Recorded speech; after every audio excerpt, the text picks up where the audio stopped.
Coke is just soda, Tylenol just acetaminophen, and Levi's are just jeans.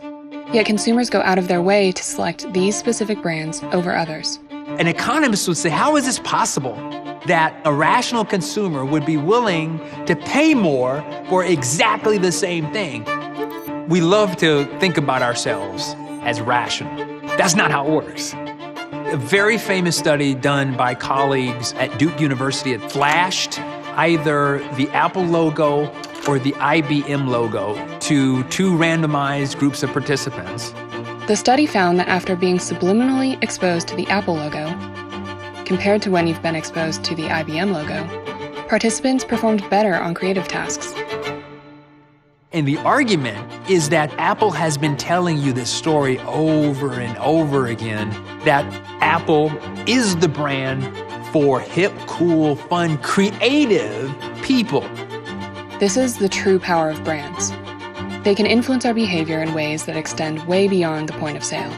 So, to what degree can the influence of brands wreak havoc on our ability to make rational spending decisions? This is Your Brain on Money. This is Americus Reed. He studies identity and marketing at the University of Pennsylvania. When I make choices about different brands, I'm choosing to create an identity. When I put that shirt on, when I put those shoes on, those jeans, that hat, someone is going to form an impression about what I'm about. Once a consumer makes that choice, their relationship with a brand can deepen to the point where they identify with the brand like family. And once you identify with a brand, it can shape the way you behave. And it's really interesting because they will also, if someone talks bad about that product, brand, or service, they will be the first to go out and defend. Why? Because an attack on the brand is an attack on themselves. Michael Platt is a professor of neuroscience, marketing, and psychology whose research demonstrates how our perception of brands influences our decisions.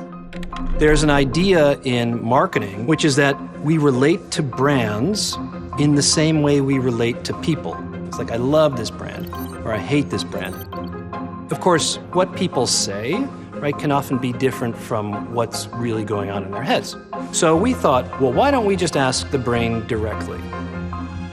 Michael and his team observed the brains of iPhone users and Samsung Galaxy users with an MRI machine, while they heard good, bad, and neutral news about Apple and Samsung. Apple customers showed a brain empathy response toward Apple that was exactly what you'd see in the way you would respond to somebody in your own family.